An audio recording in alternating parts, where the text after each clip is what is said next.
This isn't here yet. Hey! Hey, calling Chris Anderson in London. This is Chris Anderson in London calling Rick Beyer in Chicago. Well, Rick Beyer in Chicago is present and in the house. You're all with us now. I'm reading you 5x5 over this giant, Ethernet shortwave system we're on. Wow. Okay. It's pretty crazy. It is. So we'll just wait a moment for people to get started, for people to join us. Please post something and let us know that you're here. And I see people are already starting to do that, Chris. That is good. Yeah. Who's there? Oh, Xavier is joining us from Spain. Yes, excellent, Xavier.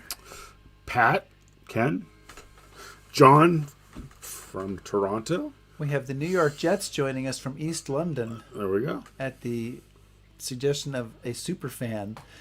We have Jack and John. Is that your? Somebody must be one of your sister then. I don't know, but I do want to remind everybody that we are here talking about history every Sunday at 4 p.m. Eastern on the Stephen Ambrose Historical Tours Facebook and YouTube pages. Congratulations, you found us, and all of our broadcasts are also archived on the History Happy Hour webpage, which is on Stephen Ambrose Historical Tours website. And then we also have our list of our future guests and our reading list and other, wonderful sleep-inducing material there. If it's late at night and you need something to kind of ease you off into that gentle land of Nod. Yes.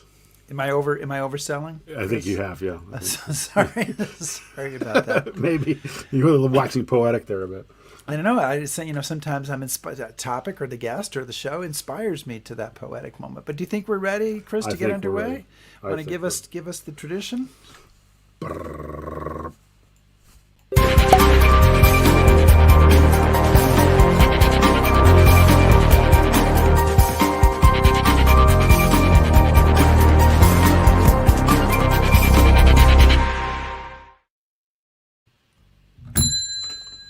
bar is open. The bar is open, and Chris, what are we serving today?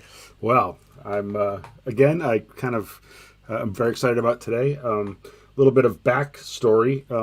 To my father's infinite regret, I've never really gotten naval warfare. My dad's a Navy man, and he would always impress upon me Samuel Elliot Morison and tales of battles in the Pacific, and I have a really hard time understanding ships and boats and all of that sort of thing. But then I discovered Craig Symonds, and he has written a number of books. Professor Symonds is a professor of emeritus at the US Naval Academy. He's written extensively about the Civil War. He wrote a wonderful book about the Battle of Midway.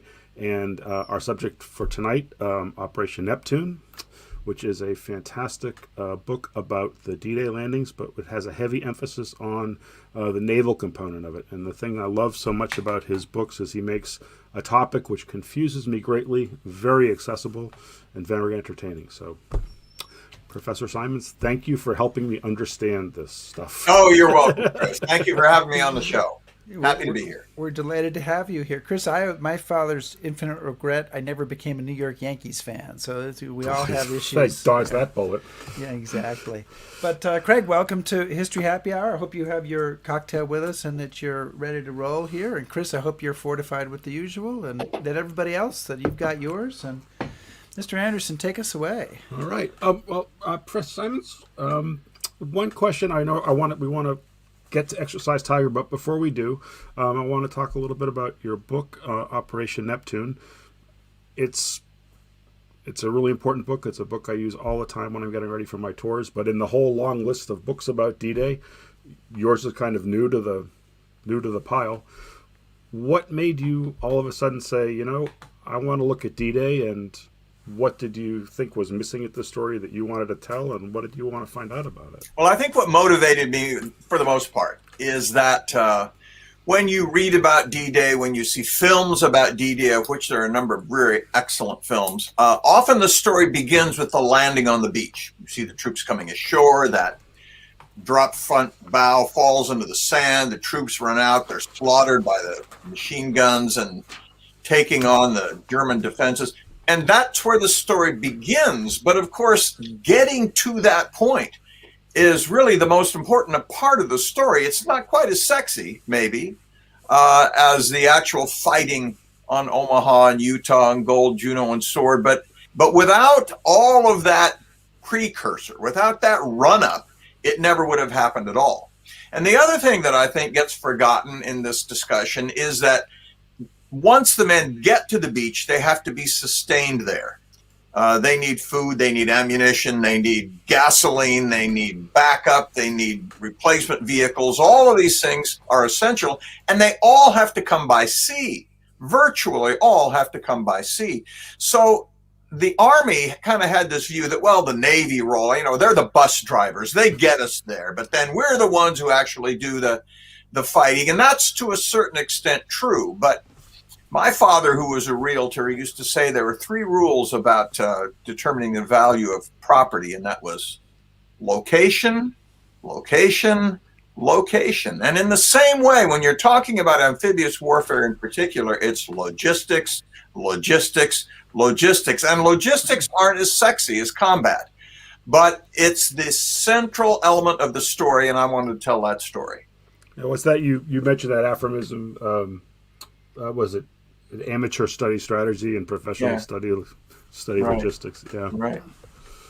So we want to. The reason we invited you on is because we had one of our audience members wanted us to do a show about Exercise Tiger, and you have a chapter about that in your book, and that is a part of the run up to D-Day. It's a big part of the Neptune story, and it's a large scale rehearsal that in, I guess, March of 1944 that goes wrong.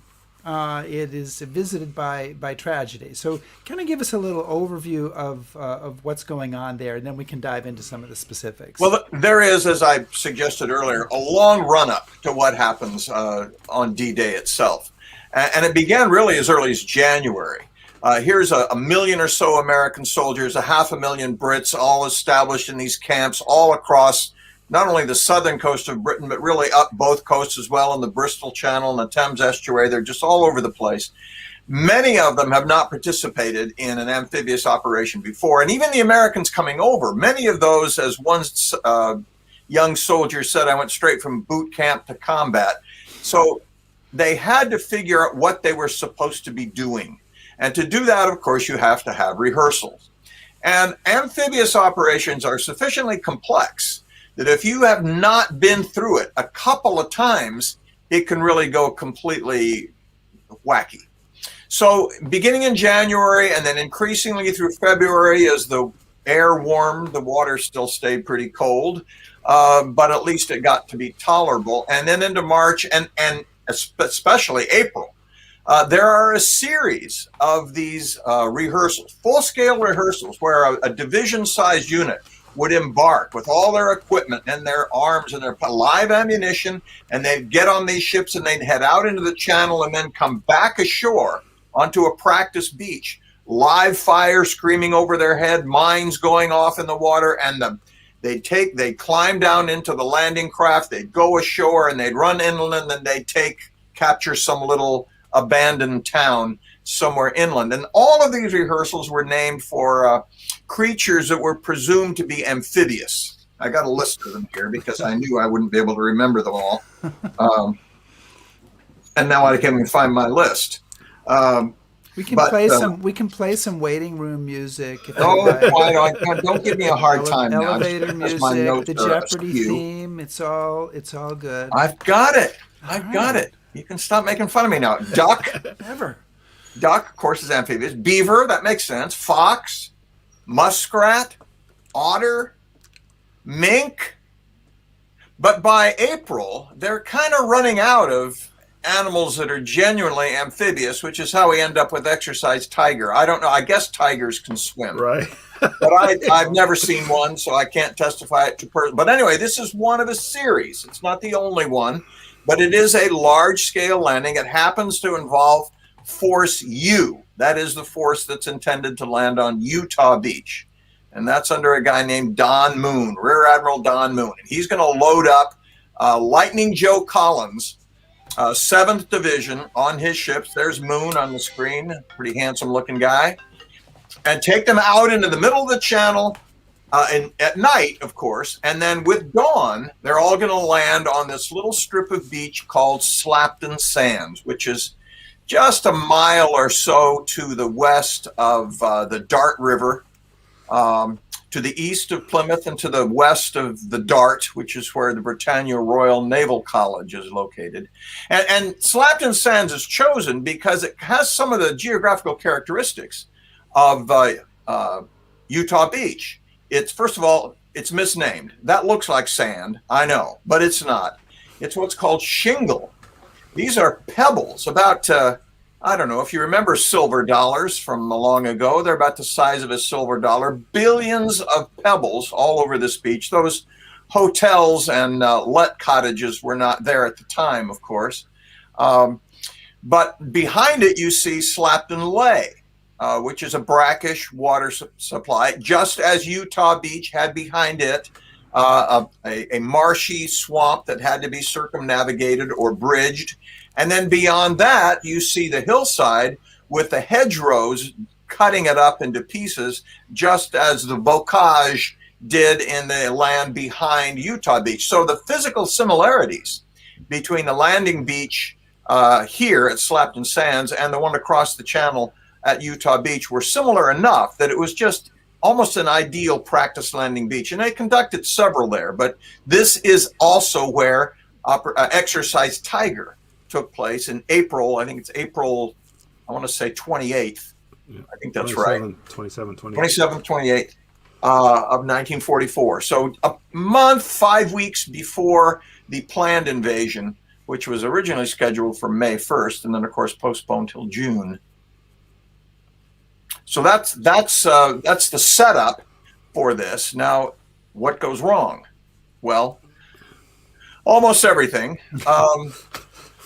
One of the difficulties, not only with amphibious operations, where you have the Army and the Navy that have to cooperate, this is a joint amphibious operation where you have the British Army and the Royal Navy, the American Army, and the United States Navy. So essentially 4 command elements, all of which have to cooperate. And they all have to go to sea at the same time and work together to get to the same place at the same hour. And even a rehearsal is sufficiently complex that things can go wrong, and they did. And probably one of the most important things that went wrong was that the second wave of this exercise is done in 2 waves. And the second wave consists of 8 LSTs, fully packed, 350 men, 20 tanks, 20 trucks on each one, jam-packed with equipment, material, and manpower. 8 of these, plus a number of smaller LCTs, all go out to sea, heading for the center of the channel so they can turn around and come back ashore again. And they're supposed to be escorted by 2 Royal Navy ships. They're US Navy LSTs, but the escorts are both Royal Navy ships. So they head out of Plymouth, but on the way out, Plymouth Harbor is so crowded, it's just ships everywhere as far as the eye can see. And in jostling about to make the exit, 2 of them collide. And one of them is the British destroyer Scimitar. And it has a big gouge, hit by an American landing craft, wouldn't you know, we did it. But it's sufficiently damaged that the commander of the port orders it to go back into the yards for repair, not appreciating he's just removed 50% of the escort capacity for this exercise. So this group goes to sea on the night of the 27th with 8 LSTs, fully packed, extraordinarily valuable, and we can talk about the importance of the LSTs in a few minutes. But there they go out to sea with only 1 ship to escort it, and it's the smallest ship in the Royal Navy, virtually. It's a Flower-class corvette. I don't know how many in your audience know what a Flower-class corvette is. I love the Brits. I love the Brits because they decide that they will name all the warships of this class after a flower, which is how you get HMS Bluebell and Buttercup and Daffodil and so on. Well, this is the HMS Azalea. Everybody wants to serve on another ship. Everybody wants to be on one of those ships. So the Azalea is out in front, about a mile ahead, and all hell breaks loose behind them at about 1 o'clock in the morning. Now it's April 28th in mid-English Channel. Now I'm going to stop there so that Chris can ask me what happened. Well, I think we now see who's in charge of this show, Chris. well, no, but before we get to that, one of the things that kind of strikes me in reading the book, and that I'm curious to know more about, is this command relationship between the British and the American. Because one of the things that you read in a lot of books are just how well we work together. But most of the books talk about the land component, right? Everybody knew Montgomery was in charge, and then Bradley was going to take over, and it all seems to run very. But then when you read your book, that doesn't seem to be as smooth. And I was wondering if you could explain it and maybe why it's different with the Navy. Yeah, actually, that's a great question, because first of all, I'm going to take issue with the land operations were all brotherhood and apple pie, and we're all happy and crumpets, or whatever the apple pie equivalent is for the Brits. Apple pie and crumpets. That worked largely because Eisenhower was determined to make it work. Right. I mean, he laid down the law. You know, we're all on the same side. You know, the great line from Eisenhower, he says, "I don't mind if you call another officer a son of a bitch. People will do that. Maybe they really are sons of bitches. But anybody who refers to a British son of a bitch will be packed and sent back to the States the next day." So he laid down the law. He was going to make this work. Well, his maritime counterpart is a guy named Bertram Ramsay. Now, Bert Ramsay it's not that he's a flamer. Here, this is a great photo, by the way. There in the center, we see Eisenhower, and the expression on his face tells you all you need to know. A benign, pleasant, easygoing chap who can get along with anybody. To his right, that is to the left of the photo, is Bertram Ramsay. Bertram Ramsay was a career officer. He had actually retired in 1938, called back into active service in 1939, and then was in charge of the evacuation from Dunkirk in 1940. So he was in charge of leaving Europe, and now he's going to be in charge of getting back into Europe. But he's not quite the benign politician that Eisenhower is. And of course, the guy on the right of the photograph to Eisenhower's left, he is no kind of politician. That's Bernard Montgomery, who you either loved him if you didn't know much about him, or you hated him. But Ramsay, of course, has 5 subordinates, one for each landing beach. So he's got 3 Brits working for him and 2 Americans. Don Moon is one of the 2 Americans. And in charge of both the American groups is a guy named Kirk, Alan Goodrich Kirk. And Kirk is a bit of a troublemaker. I mean, he looks for trouble, I think. He didn't even get along with Chester Nimitz, and that's hard to do. So Kirk is a bit of a troublemaker, and Ramsay's not going to put up with any stuff. Kirk actually went to Ramsay and said, "Look, this whole setup of shared command is no good. I need a bigger command area because I need to be in charge of this, that, and the other thing." And Ramsay looked back at him and said, "You Yanks, you always want to be in charge of stuff. I won't do it. Go back to your command and do what I tell you." Words to that effect. I'm ad-libbing a bit. But so there was a frisson of rivalry between the British and the Americans on this. But I don't think that's the centerpiece behind what happens at Exercise Tiger. I think the loss of one of the 2 escorts, which was inadvertent, is part of it. But part of it, too, is that there had been so many rehearsals, so many practice landings, and here we are on another practice landing. Okay, let's get this over with so we can go to the pub tomorrow. And so when tracer bullets start flying by and torpedoes are furrowing the water, they think, boy, this is a really realistic exercise. How about this, huh? And not really until it was literally too late did I think the Americans and the British, for that matter, appreciate what was happening to them in the middle of the English Channel. Mm-hmm. So what a perfect like segue. So what happened to them, Craig? Do we even need to be here, Chris? Can we go off to the pub and let Craig finish this? All right, I know you've got a picture you've got a picture of an E-boat, an S-boat, Schnellbooten. Yeah, here's one right here. Just why is it an E-boat and an S-boat? The Germans called it a Schnellbooten, so fast boat. So to them it was an S-boat. but the British tended to call it an E-boat, and I'm not really sure what the origin of that is. But if you read in the British archives and the American archives, it's always referred to as an E-boat, and in the German archives, it's an S-boat. So, whatever. Go figure.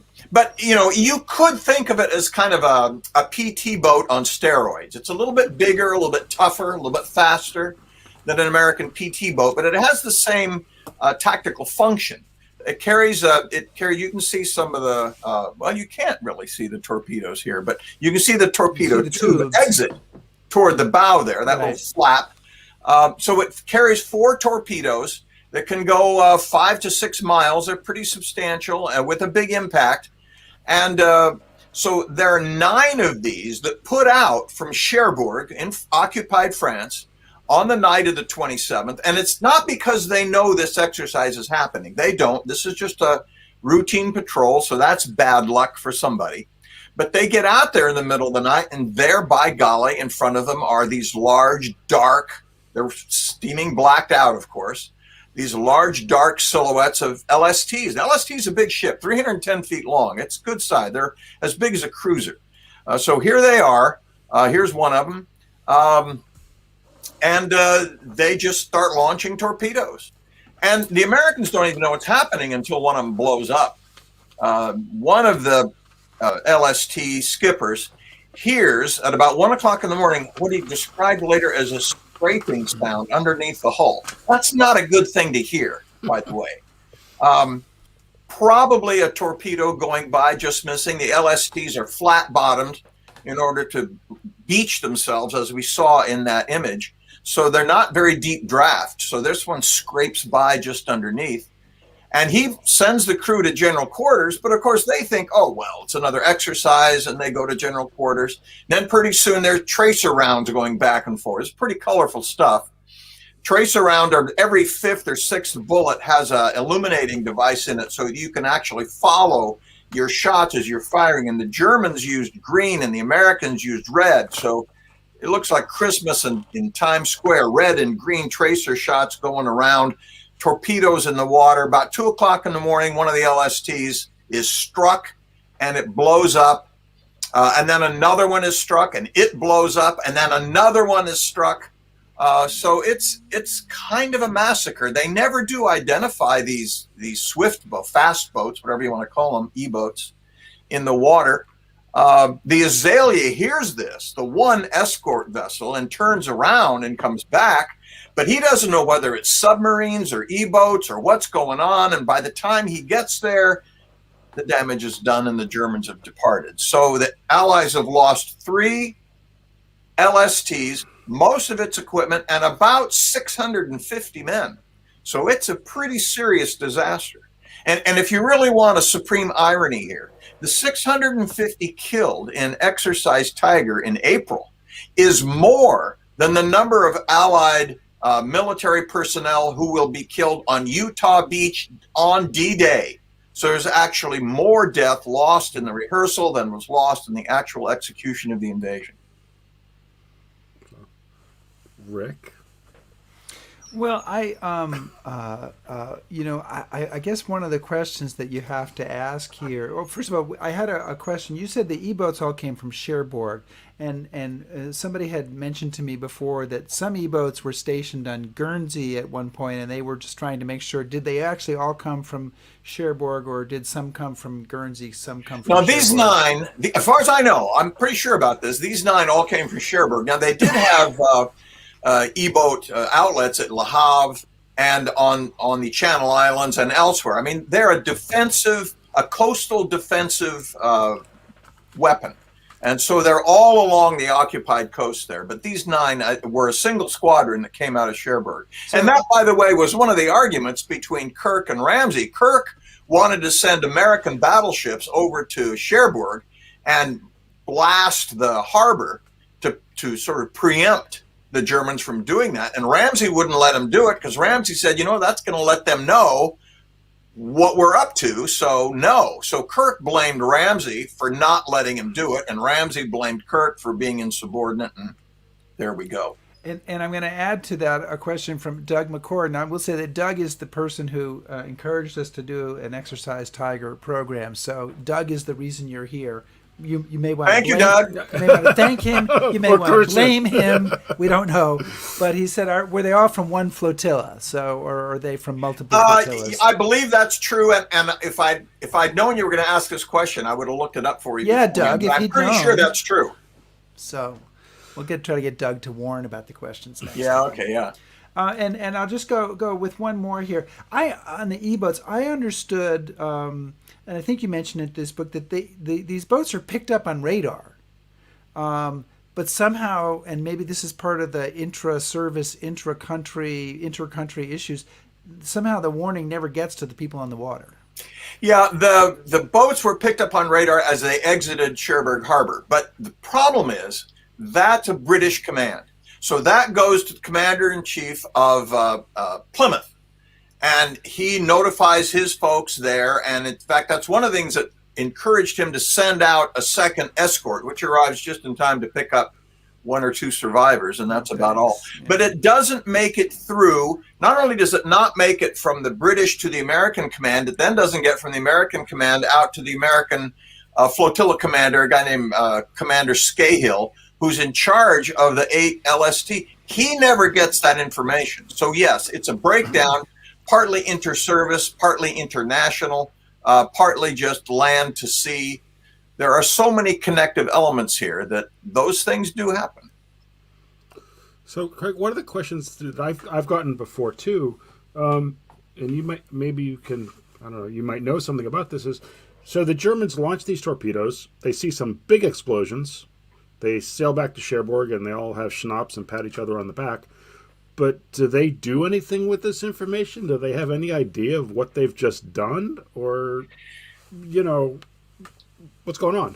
Yeah, well, that's a great question, because you have to assume they figure, boy, I saw things blow up. I saw ships sink. And, it's in the instinct of every unit commander, for the flotilla commander to go back and say, wow, I sank. Let's see, probably 3. Let me double it. 6 ships. Yeah. Well, if you're sinking a number of ships out in mid-channel in the middle of the night, something's going on. So clearly the Germans are aware of this. And yet the Americans in particular, Eisenhower personally, went out of his way to make sure that the extent of the damage, the extent of the sinkings, and particularly the loss of life, is kept on the QT. All the survivors were sent to hospitals in order to keep them incommunicado from the press, because he didn't want anybody to know this had happened. In fact, it remains a secret until after the war is over. The extent of the losses at Slapton Sands, and it's often referred to as Slapton Sands, although it actually takes place in Lime Bay as they were going to Slapton Sands. All of that remains absolutely secret because Eisenhower didn't want the Germans to know just how effective this stealth attack had been. And he was, and remember, 5 days from now, there's going to be another rehearsal. He doesn't want the people who are going to engage in that rehearsal to know this has happened. They're going, I'm not going out there on that. So all of that sort of feeds into his decision to keep this secret, and it stays secret for a good year. Yeah, I will say that, one of the things that has really surprised me, I've talked to some guys, that, veterans that had been part of the training exercise on shore. They were going to be there on shore. Just how quickly word came down to just, you didn't see anything, shut up, nothing happened.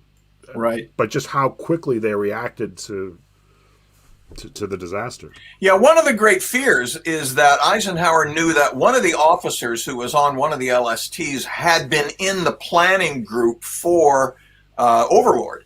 So he had the plans in his mind. I mean, not on paper, obviously, but they didn't know how many Americans had been plucked out of the water by the E-boats. None is the answer to the question. But as far as Eisenhower or anybody else on the Allied side knew, perhaps they'd pulled some of these guys out of the water, subjected them to fierce interrogation. Maybe they would find out where the landing beaches were, when it was going to happen, and all of that was.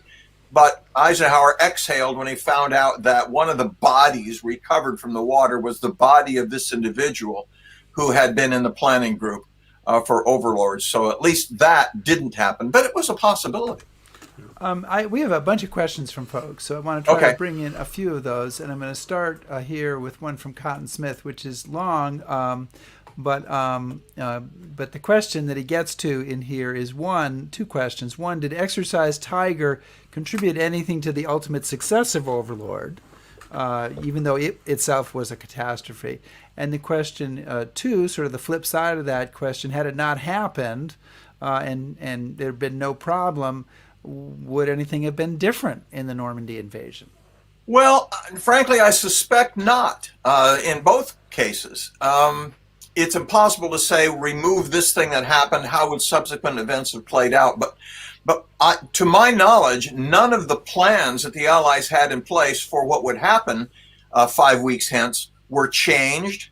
There were no reallocation of resources. The only real problem was the loss of 3 LSTs was potentially disastrous because, quite frankly, the LST was the single greatest bottleneck in World War II for the Allied ability to take on any operation, certainly any amphibious operation. LSTs were so useful. They were a big barn with doors that opened, and you could store anything in there. Officers wanted to use them for afloat stowage, for the transportation of troops, of equipment, of trucks and tanks, and everything else, and there just weren't enough of them.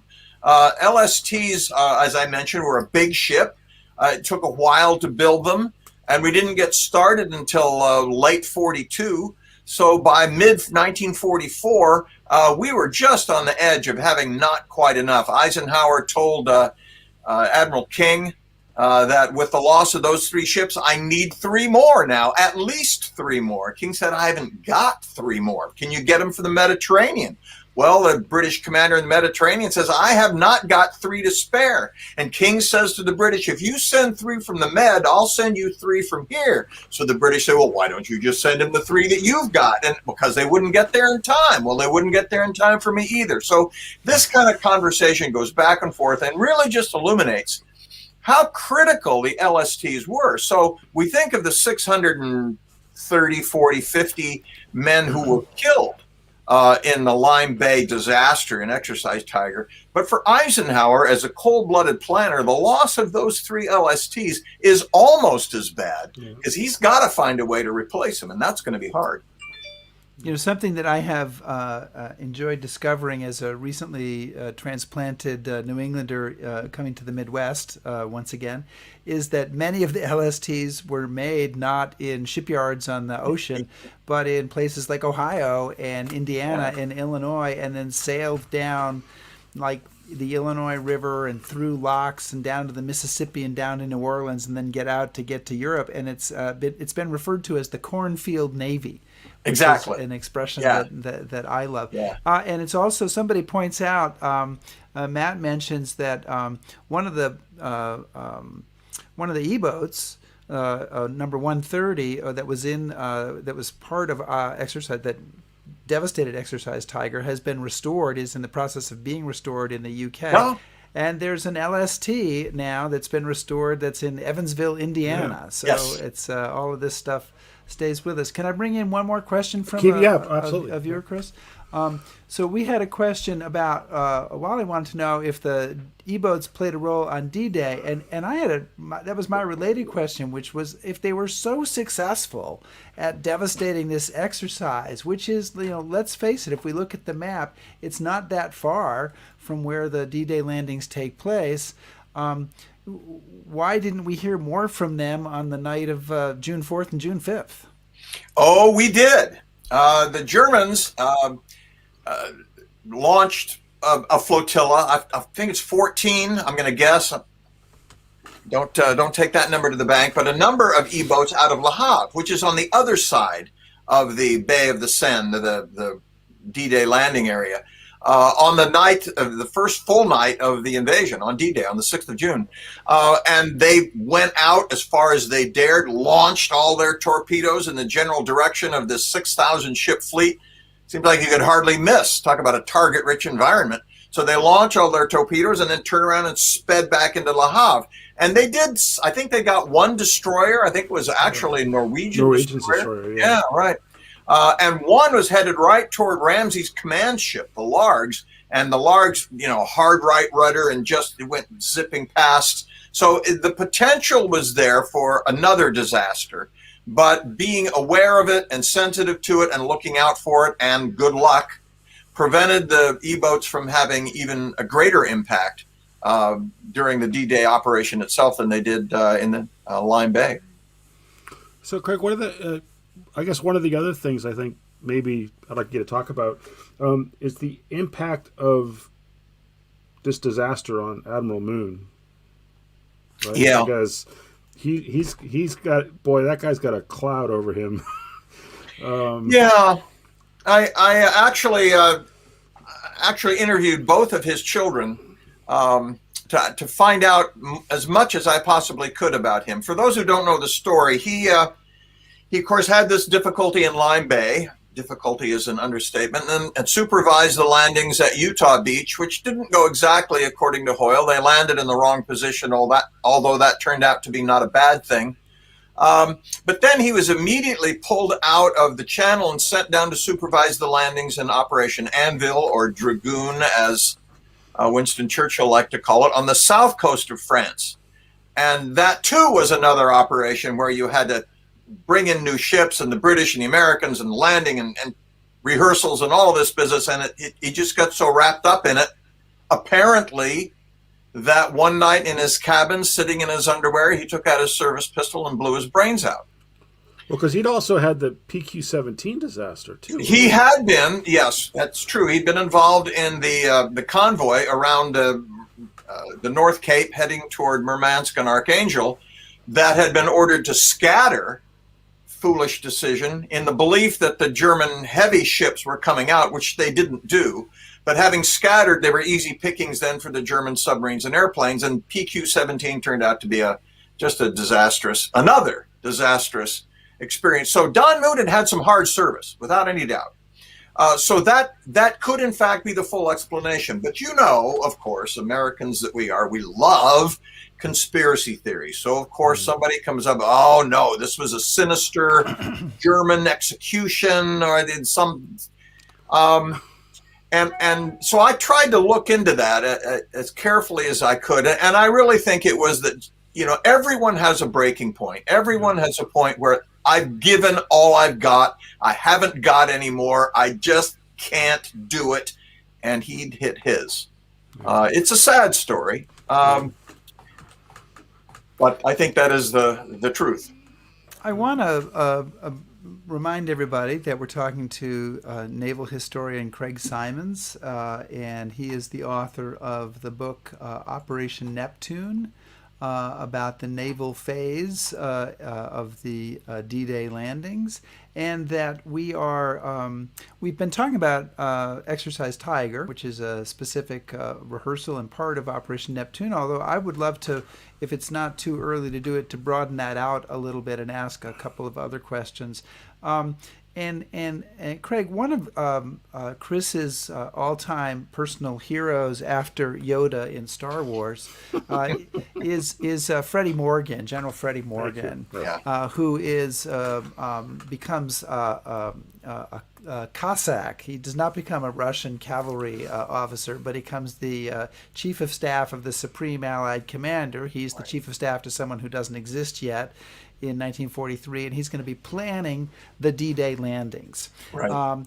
And one of the things that you wrote in your book, which I just sort of thought was amazing, is he gets this assignment, and he literally does not know if he should take it seriously. Right.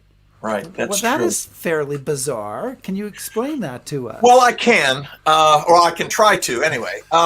Frederick Morgan, like you, I think Frederick Morgan is an underappreciated participant in all of this. He's the guy, after all, that picks Normandy as the target beaches. I mean, it's because of him. But the orders that he got are in three parts.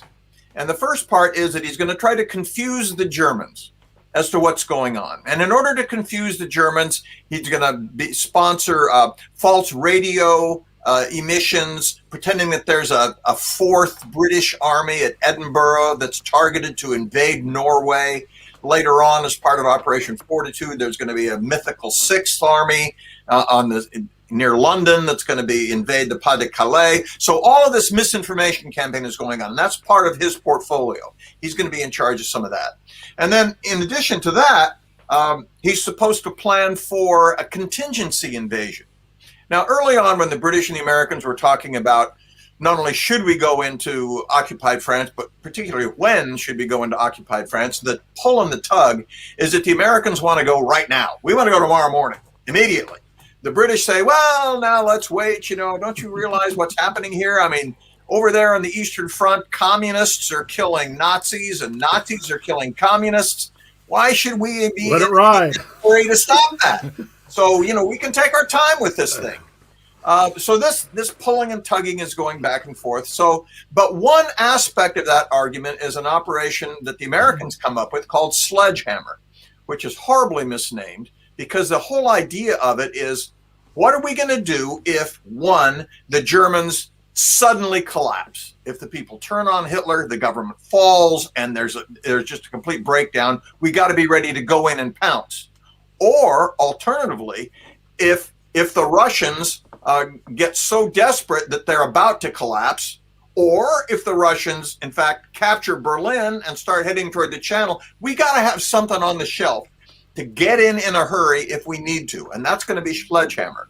Well, Sledgehammer was supposed to take place in 1943, obviously does not, but it's a plan on the shelf. So have that plan ready, Freddie Morgan. Get ready with that, too. And then, third, by the way, the third thing in your portfolio is plan an actual invasion of German-occupied France for 1944. Well, you can see Morgan getting these three saying, well, no, wait, this first one's a fake, the second one's conditional, and the third one is fantastic. Maybe. I don't really know, but he's a professional. He's got to take this all seriously.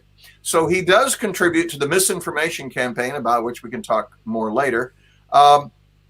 He also puts this plan, he and his team, not he alone. I mean, he has a whole team, a score to 60, depending on when it is, working on all this stuff, getting out the maps and figuring out the landing zones and the tides and all of the details that go into making such a plan. So he's got that. And then this third one.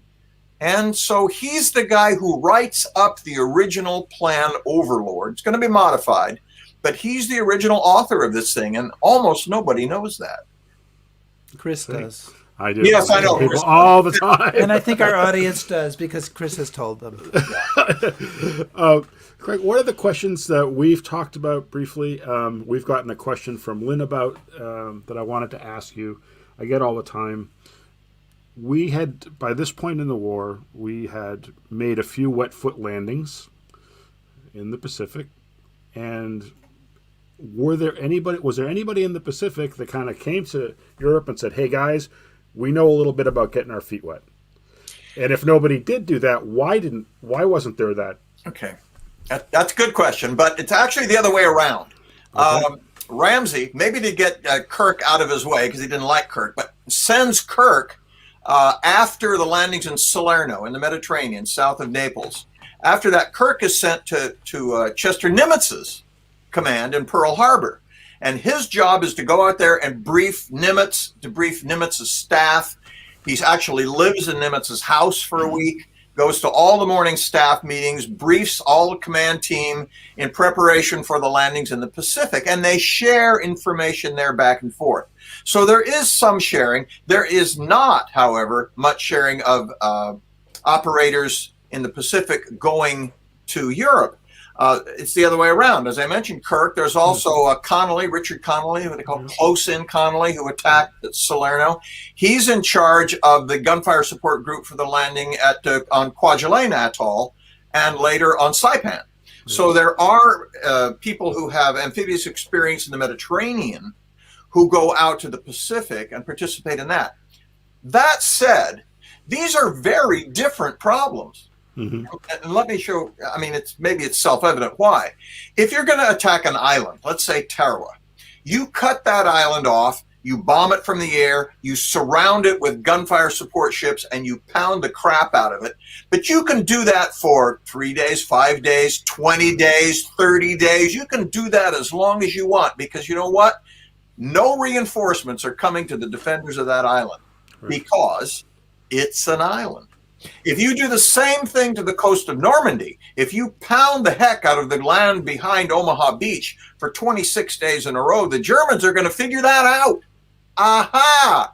Omaha Beach, we know now what they're going to do. So the fact that you're on the edge of a continent in Europe rather than an island that cannot be supported or reinforced makes the operations significantly different.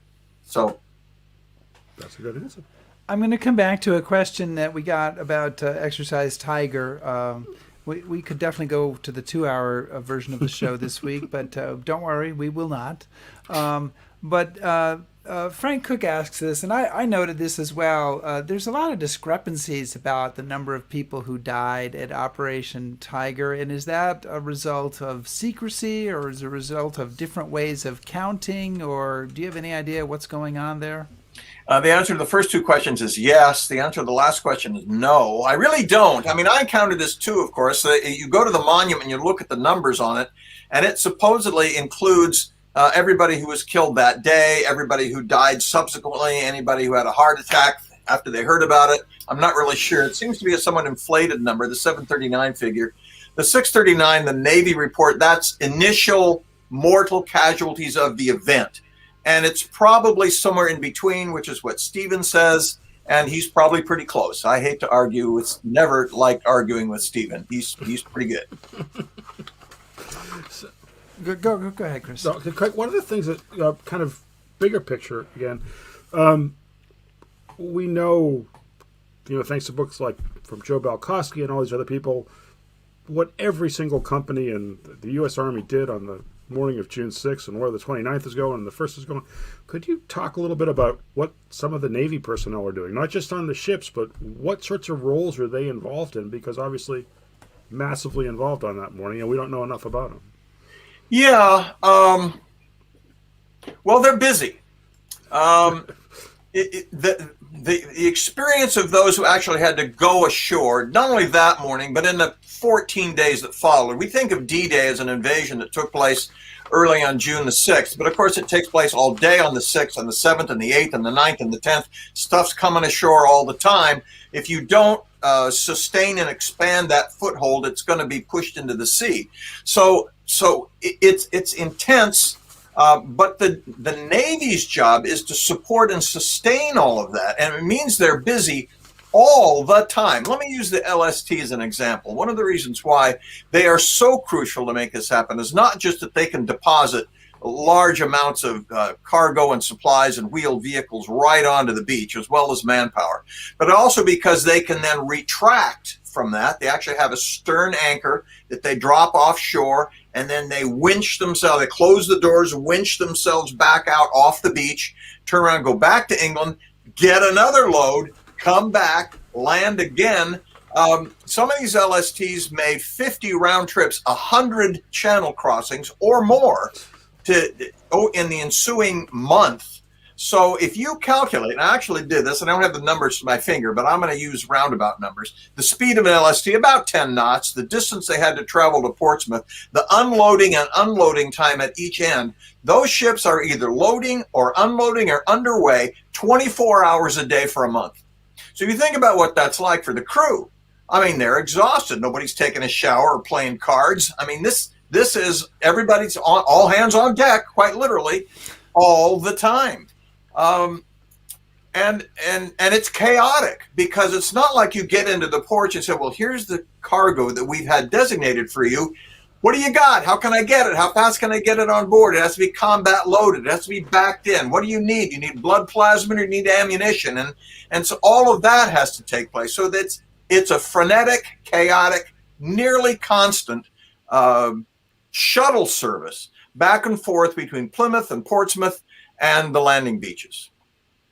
Well, and as long as we're doing a shout out, there's also, and you really talk about this in your book, when the crisis moment occurs kind of in the morning of June 6th. And it is the Navy, and it is specifically, it's not the big battleships that are there, the Texas and the Arkansas, that come to the rescue. It's the destroyers. It's the Tin Can Navy that really comes to the rescue of the troops on the beach. Yeah, that's absolutely true. I mentioned earlier when I was comparing the Pacific with Europe, that an extended bombardment, an extended attack by big gun ships on a specific point that lasts more than a couple of days, it gives away the ball game. So the bombardment was abbreviated. It was relatively short. They started firing at 5 o'clock in the morning. The troops were supposed to hit the beach at 6:30. That doesn't give you a big window for doing a lot of damage. But the airplanes too came in and bombed like crazy. But there's a heavy overcast, the remnants of that storm that so worried Eisenhower when he had to make the decision to go. That overcast is still there, so the visibility is very bad. So in order not to hit the landing craft heading for the beach, most of the planes went too far inland and cratered up the countryside without doing a lot of damage to the German fortifications. So when the men actually get ashore, they find that a lot of those German pillboxes and machine guns are still in position, and the artillery, not just the 88s, but all sorts of pre-sighted artillery, some of which is still there, is covering that beach. And they are pinned down. Omaha, most famously. Omaha is where they really have trouble getting off the beach. They get to the high tide line where there's this little kind of mound of shingle they can kind of hide behind, and they really just can't get any further unless they want to commit suicide.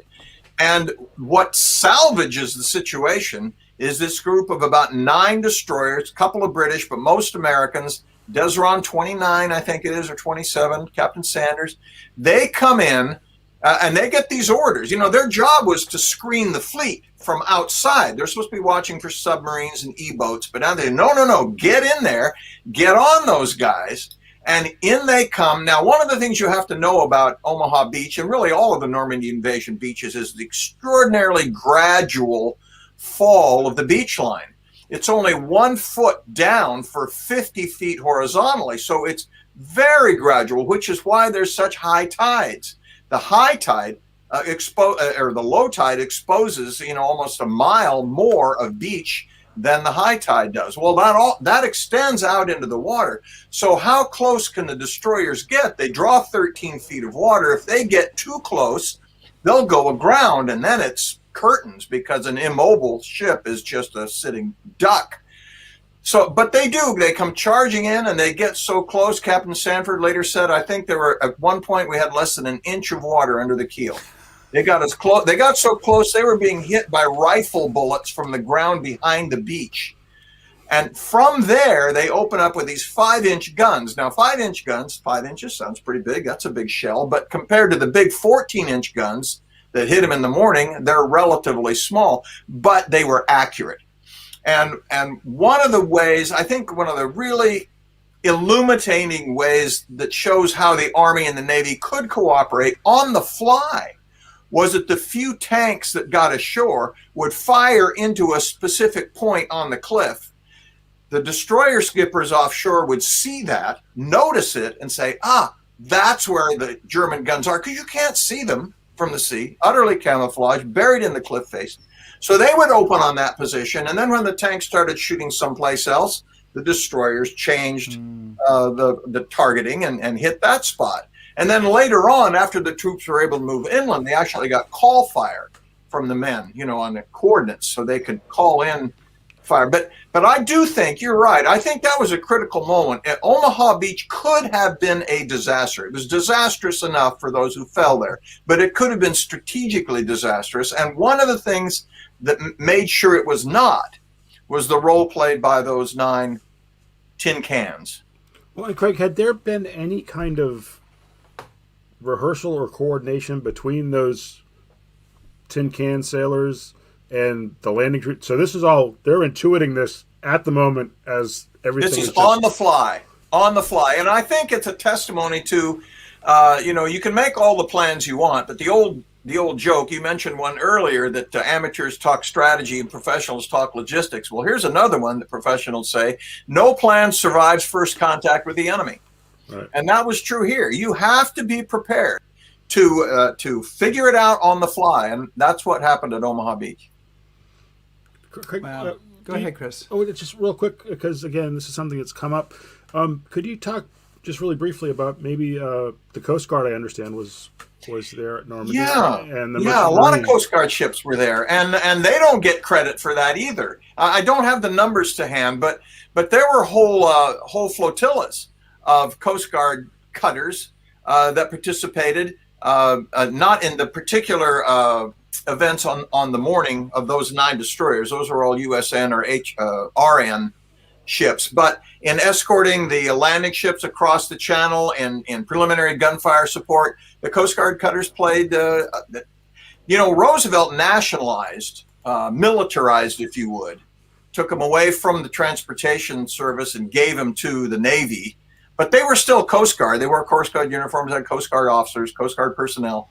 But he had nationalized them in 1942. So by 1944, they were used to playing that role. And Coast Guard cutters played, they escorted convoys across the North Atlantic. They attacked submarines off the Cape Hatteras. I mean, Coast Guard cutters served in the war as full-scale military vehicles. And people should remember that. So, Chris would be really disappointed if I didn't try in the closing minutes to work in the Ghost Army, and I think our audience would be disappointed. Okay. But I'm actually going to go obliquely at this. There is, as you mentioned, a deception operation, Operation Fortitude, different from the Ghost Army, which is to fool the Germans where the landings will take place. And part of that is that there are some inflatable LSTs, I know, that are moored in England, hopefully to fool the German air reconnaissance, which was largely, I think, non-existent.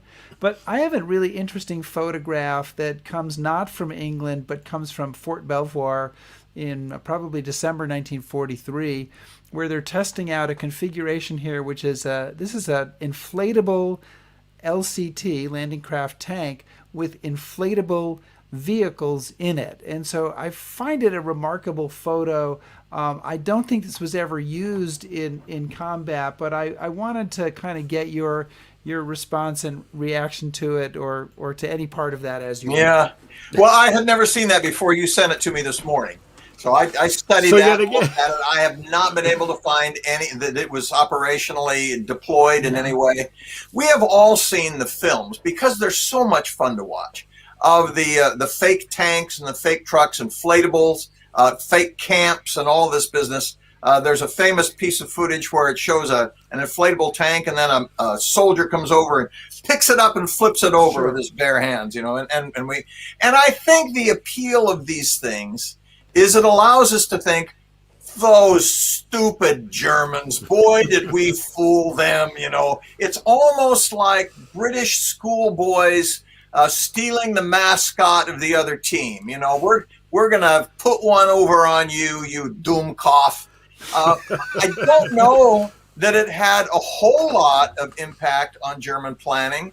I think Hitler personally was convinced by the British Fourth Army that wasn't really in Edinburgh and didn't exist, by the Sixth Army down in East Anglia and around London that was supposedly headed for the Pas de Calais. The Americans contributed by sending Patton over there, and the Germans all thought, oh, well, wherever Patton goes, that's where the threat is, and so on. So I do think it kept them in a position where they really weren't sure. But I think it falls into a broader group of wanting to be really clever. And one example of this is what are called Hobart's funnies. This guy, Percy Hobart, who was actually Montgomery's brother-in-law, came up with all these little Rube Goldberg little inventions, that we're gonna, we'll show those Germans by these clever things. You talked about the DD tank when we were chatting earlier. Here's a duplex drive tank designed to be launched 3 miles offshore. And as you see in the photo on the right, it would be virtually submerged, but for about a 9-inch freeboard, and go all the way in, and then they'd drop the shroud, as you see on the left, and it would be operated as a tank. Well, half of these go straight to the bottom. So, and it's probably the most successful of all of these gimmick weapons that came up. So I just don't know how much this had to do with the final outcome of D-Day. But I will generalize by saying that I think the British in general, and Churchill in particular, were more enamored of these things than the Americans. The American attitude, as Russ Weigley said in his wonderful book, The American Way of War, our idea is accumulate mass resources, blow the crap out of them, and then overwhelm them with firepower and numbers. And the British said, oh no, we can be clever. Yes. Well, there are a lot more. You're happy with that answer, Chris. Yes. Well, Craig, I guess, unfortunately, we're coming to the end of the hour, so I have to ask one of these, the big wrap-up questions that stirs the blood. How did Admiral King kind of view the Navy's participation in D-Day? Because he was so focused on the Pacific, and I guess kind of as an extension of that, why do you think that we don't know more about the Navy on D-Day? Yeah, it's a great question. And the one thing people tend to say as well, that it's the biggest fleet ever assembled, is 6,900 and some odd vessels. But of course, that means you're counting all of those landing craft, which are pretty small. But even if you exclude all of those, we're probably talking 4,000 ships. So it's the biggest armada ever assembled. But it's mostly transport, cargo ships, amphibious ships, some old, almost out of date battleships firing 14-inch shells. The Arkansas and the Texas that shelled Utah and Omaha Beach were built in 1912. So it's not an awesome collection of firepower so much as it is the logistical ability to sustain an amphibious landing. And you mentioned King's preference for the Atlantic. I think that's been a bit overblown. He did often squawk at the combined chiefs of staff meetings that the Pacific wasn't getting its fair share. And partly that's because the original distribution of assets was 85% Europe, 15% Pacific. And he did not think that was enough to keep the Japanese back on their heels. So he finally got that changed to 65-35. But he never really gave up on the idea of Europe first. That was the official strategy. He bought it. He believed it. He lived up to it. And that meant not only the invasion across the Channel, it meant getting across the North Atlantic in the first place. That North Atlantic supply chain from Canada and the United States to the British Isles, the Battle of Britain, was a huge undertaking that involved thousands of ships and lasted for years. And that was a major Allied undertaking, and King backed it. Well, listen, Craig Symonds, thank you so much for joining us today. This has been a fabulous hour. We're getting many positive comments, and we really appreciate your taking an hour to talk to us about the underappreciated role of several navies in the D-Day landings. And a reminder that your book, which is an excellent book, is Operation Neptune. It's one of 12 or 300 that you've written. I'm not sure how many. But it is, if not the most recent, one of the most recent, and a terrific, terrific book. And you've been a terrific guest. Thank you so much. Thank you, Rick. I appreciate it. Thank you, Chris. Really appreciate it. All right. All right. Great. All right. Thanks so much, Appreciate it. Bye-bye. Bye-bye. That was awesome. That was great. That was awesome. I didn't get, a chance to show my favorite picture but you did anyway, didn't you? Chris Anderson there making that no-go weather decision at Suffolk House, and then he's saying fish and chips, and then the whole staff then poses for a picture in front of the map room. So we have that all. Great show today, if I may say, or great guest today. I don't really want to compliment couldn't agree us. more. I want to compliment the guest. And we have a very interesting show next week as well. The book is the SS Officer's Armchair, Uncovering the Hidden Life of a Nazi. And it's a really fascinating story, and it kind of continues our World War II theme that we've been spending a little bit of time on, and I'm really looking forward to that one as well. It should be great. It should be great. All right. And hopefully we can convince Craig to come back and maybe talk about. Well, hopefully we can. And Something I else. know he's still listening to us. So, Craig, hang on there. We'll chat with you when the show is over. And to everybody else, we'll say, guys, thank you so much for joining us again. Be safe, everybody.